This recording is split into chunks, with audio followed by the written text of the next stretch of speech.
सुना दो कैसे हो। तो तुम्हारा भाई आ चुका है नई वीडियो लेकर। तो आज हम सीखेंगे टेक्निकल एनालिसिस। तो टेक्निकल एनालिसिस में सबसे बेसिक एक चीज़ बता देता हूँ कि मेन क्या होता है टेक्निकल एनालिसिस में। इसमें हमें ये पता चलता है कि हमें कब बाय करना है, कब सेल करना है और कब तक हमें होल्ड करके रखना है। ये एक लाइन में समझ लो कि ये चीज़ें होती हैं टेक्निकल एनालिसिस में। मतलब ये चीज़ें हमें पता लग जाती हैं कि हमें कब खरीदना है, कब बेचना है और कब तक होल्ड करके रखना है। ठीक है, तो चार्ट इसमें इम्पोर्टेंट आ जाता है। तो हम आज 3 चीज़ें सीखेंगे इसके अंदर। तो पहली है कैंडल स्टिक, फिर है आपका वॉल्यूम और फिर उसके बाद ट्रेंड। What is trend. तो स्टार्ट करते हैं सबसे पहली उससे। तो सबसे पहले है कैंडल स्टिक। तो कैंडल स्टिक क्या होती है? तो एक होती है ग्रीन कैंडल, एक होती है रेड कैंडल। ठीक है, तो अब बंदों का कंफ्यूजन रहती है कि भाई ये ग्रीन कैंडल में ये मतलब कैसे स्टार्ट होती है, कैसे ख़त्म होती है, क्या होता है। तो आप ही समझो कि कैसे क्या होता है। जैसे मान लो ग्रीन कैंडल बनी है, ठीक है, तो वो मान लो यहाँ से ओपन होती है और यहाँ पे बंद हो जाती है। ठीक है, और ये जो ये दिख रहा है तुम्हें, ये उसके बाद वाला पार्ट की एक लाइन ऊपर एक लाइन नीचे। तो इसको हम कहते हैं, इसको कहते हैं हम विक या शैडो भी बोलते हैं बहुत लोग। तो इसका मतलब होता है कि प्राइस जो है वो यहाँ तक गया था बट वो वापस क्लोज यहाँ पे हुआ है। ग्रीन कैंडल में ऐसा होता है। ठीक है, ऊपर क्लोज होता है, जहाँ खुली है वहाँ क्लोज नहीं होगा। जहाँ पे खुली है वो ये पार्ट है और जहाँ बंद हुई है वो ये पार्ट है। प्राइस जो है वो यहाँ तक गया था लेकिन वो क्लोज यहाँ हो गया, थोड़ी सी सेलिंग आ गई यहाँ पे। ठीक है, और यह ये वाली लाइन का मतलब है कि प्राइस यहाँ खुला, इतना नीचे चला गया था लेकिन फिर उसके बाद वो ग्रीन कैंडल बन के यहाँ बंद हुआ है। ठीक है, ग्रीन कैंडल में ये होता है। रेड कैंडल में देखो क्या होता है, मार्केट खुली यहाँ पे, बंद हुई है यहाँ पे। ठीक है, ऊपर से नीचे होता है, इसमें नीचे से ऊपर होता है। ठीक है, इसमें यहाँ खुली, यहाँ प्राइस गया। अब यहाँ पे ये जो ये शैडो बताई है मैंने, प्राइस जो है यहाँ तक गया था लेकिन यहाँ पे थोड़ी बाइंग आ गई, समझे। और प्राइस यहाँ खुला था और इस यहाँ से ऊपर उठा लेकिन फिर सेल आ गया तो फिर पूरी रेड कैंडल बन गई। ठीक है, तो ये सीन है। ये ओपन, ये इसको बॉडी बोलते हैं, ये क्लोज। ठीक है, ये सॉरी, वो इसमें ओपन ओपन ऊपर होता है। ठीक है, तो कैंडल स्टिक में ये चीज़ होती है। अब सेकंड चीज़ आती है कि वॉल्यूम क्या होते हैं। वॉल्यूम, भाई हमें वो चार्ट ऐसे चल रहा होता है, उसके नीचे ये क्या है, इसी को वॉल्यूम कहते हैं। इसका मतलब होता है कि एक दिन में कि कितना बाय सेल का वॉल्यूम आया है। मतलब एक दिन में, समझो कि एक दिन में अगर जैसे मान लो ग्रीन कैंडल बनती है, ठीक है, यहाँ देखो, यहाँ ये ग्रीन कैंडल बनी है तो उसका देखो ये कितना बड़ा वॉल्यूम आया है। तो इसमें इसका मतलब होता है कि कोई अच्छा बंदे ने, मतलब अच्छे बंदे ने बहुत अच्छी होल्ड बनाया है शेयर के अंदर, समझे। अब जैसे मान लो रेड कैंडल बनती है तो यहाँ पे वॉल्यूम क्या है, एक नॉर्मल वॉल्यूम है, ये कोई एक्सेप्शनल वॉल्यूम नहीं था। ठीक है, मतलब ज़्यादातर साइडवेज था। यहाँ देखो एकदम खतरनाक सा वॉल्यूम आया ग्रीन में, वो भी।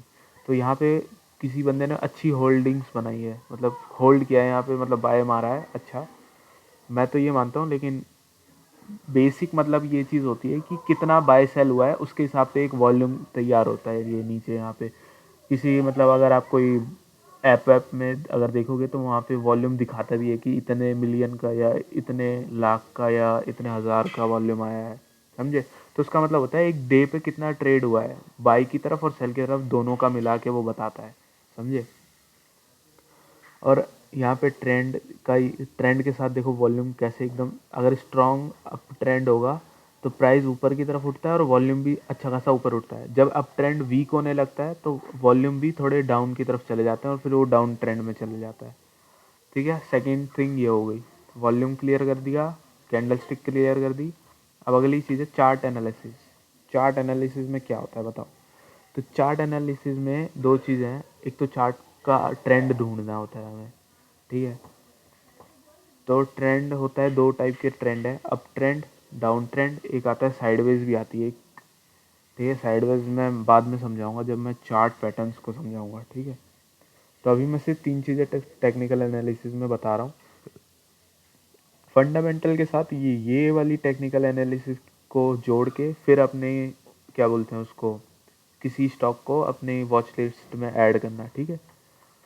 तो ये भी मान लो ये भी उसी से रिलेटेड है, फंडामेंटल के उससे ही, ठीक है। तो अप ट्रेंड में अगर चार्ट पैटर्न ऐसा मतलब ऊपर की साइड जा रहा है तो यहाँ पे एक ये अप ट्रेंड माना जाएगा। और डाउन ट्रेंड में क्या होता है कि चार्ट अच्छा खासा ऊपर जा रहा था, एकदम से भाई क्रैश आ गया, नीचे की साइड आ गया और लगातार ही नीचे की साइड ही जाते जा रहा है। तो वो उस उन जो कंपनियां डाउन ट्रेंड में फंसी होती हैं उनमें उनको, इक्विटी वालों के लिए बोल रहा हूँ, वो उस शेयर को ना रखें बिल्कुल भी अपनी वॉच लिस्ट में, उसको डिलीट मार दो भाई। अगर वो अप ट्रेंड नहीं दे रही है और बहुत सालों से डाउन ट्रेंड में फंसी हुई है तो उस शेयर को डिलीट करना ही अच्छा होता है, ठीक है। मैं यहाँ एक शेयर दिखाता हूँ, ये मैंने यहाँ खोल रखा है कोफोर्ज, ठीक है। कोफोर्ज खोल रखा है। अब यहाँ देखो कितना बढ़िया चार्ट है, ये एकदम फुल ऊपर की साइड, ठीक है। यहाँ पे देखो, अगर यहाँ के हिसाब से देखोगे, मान लो यहाँ कहीं, तो ये डाउन ट्रेंड था, ठीक है। लेकिन ओवरऑल देखोगे तो ओवरऑल में ऊपर की साइड ही है, अभी भी थोड़ा मतलब करेक्ट हो गई है, वो सेलिंग की वजह से थोड़ा करेक्ट हो गई है। लेकिन यहाँ पे ये आरएसआई को सुधारने के लिए किया जाता है करेक्ट, कि थोड़ा मतलब नीचे आ जाए और फिर उसको ऊपर भगाते हैं अच्छे से। जैसे यहाँ पे देखो, यहाँ किया, यहाँ पे इतना भगा दिया, फिर उसको रिट्रेस कर दिया, मतलब घटा दिया, मतलब सेल कर दिए शेयर्स को, तो प्राइस नीचे आ गया, ठीक है। आवाज़ों पे ध्यान मत करना यार, ठीक है।